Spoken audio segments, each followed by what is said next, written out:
Hi everyone. In this video we're going to look at how PlanetTogether models labor. I've got three scenarios to show you. We've got some skilled labor going on and some pooled labor. And so let's get started. Let's look at our skilled labor scenario. So in this scenario I've got four jobs. They're each a different color.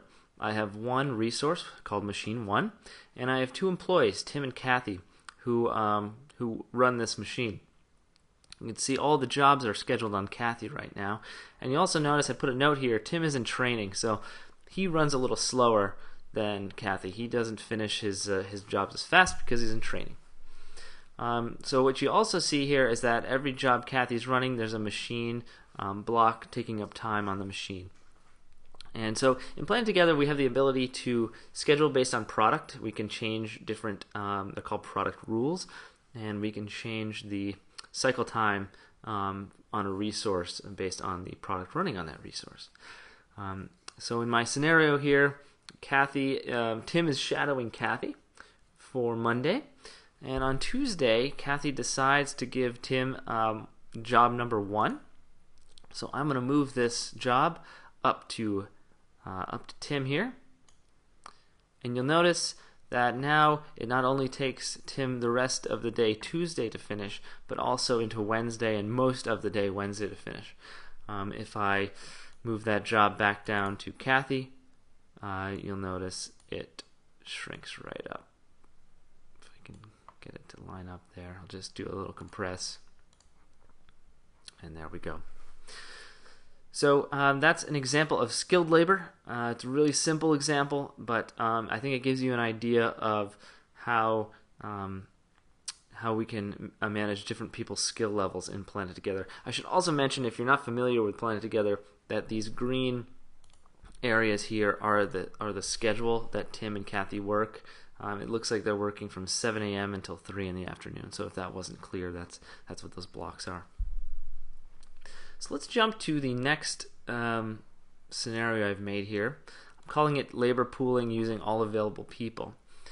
So in this case, I am going to just optimize the schedule again. And so now I'm looking at Tuesday here. I've got two jobs scheduled on Tuesday. I have a labor pool and a machine 2, and I call my labor pool resource called labor pool single. So in this case, this number right here represents the number of people in my labor pool, and right now I have 5 people. So in the way I have this set up is that the more people I have in my labor pool, the faster these jobs get done. So like I said, it's kind of like if you were packing or getting a truck ready for shipment, loading up that truck. The more people I have loading the truck, the faster it's going to be loaded. So, as an example here, I'd like to show you what happens in PlanetTogether if someone doesn't show up for the day.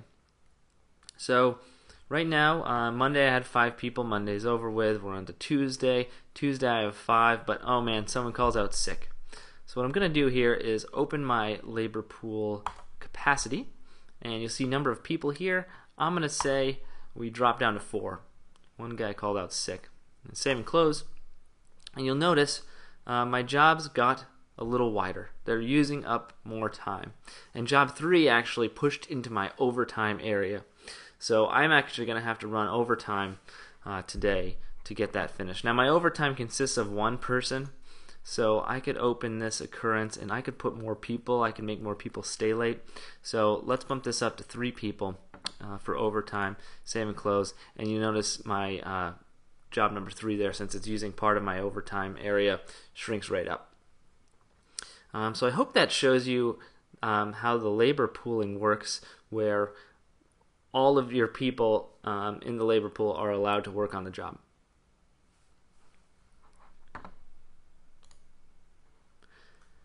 And now my third example takes a little setup, so I'm going to just get this set up quick. I'm going to cut away and I'm going to come right back.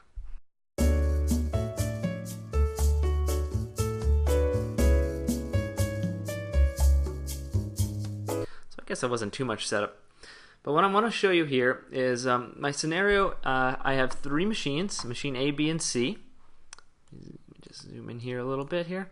And I've got my labor pool. and my labor pool has 3 people in it. And so what I'm saying here is that I have 3 available people. They each work on their own job. Okay, this guy's working on, and I should say that, you know, to the system, these 3 people are considered equal. They have the same skill level, so we don't care if they run fast or not. They're all running the same speed. And so you can see that these I'm allowed to overlap jobs because I have 3 people on Thursday.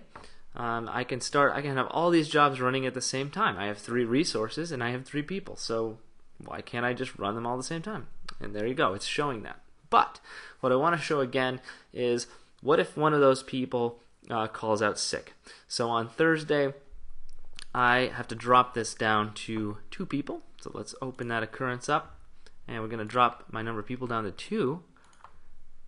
And it's going to push job 4 just a little bit, so that I'm only using 2 people at a time. Basically, one person in the beginning of the day is going to finish up job number 3 and then go right to job number 4. There's no overlap. So that was a little subtle. Let's see if I can just show that one more time. Bump this back up to 3 people. And let's move this guy a little bit in there. Maybe even a little more. Okay, so this should be much clearer. Hopefully I made the overlap a little more clear. So once again, on Thursday, I'm running 3 jobs at the same time, running all my machines at the same time. But man, somebody calls in sick. I only have 2 people instead of 3 now. Save and close, and it pushes job 4 out in the day, so that now the machine operator for machine B, when they finish on machine B, they can go to C. That pushes that job number 4 pushes out past job number 2. So I'm only ever running 2 jobs at the same time. So there you go. There's 3 ways to model labor. We got the skilled labor.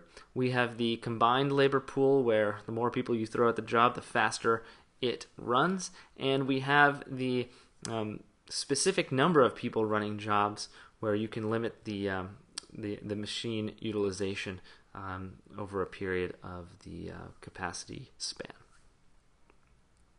So as always, if you have any questions, feel free to comment on the videos, and we can reach out or give us a call, and we love to talk about labor planning and scheduling. Thanks for watching.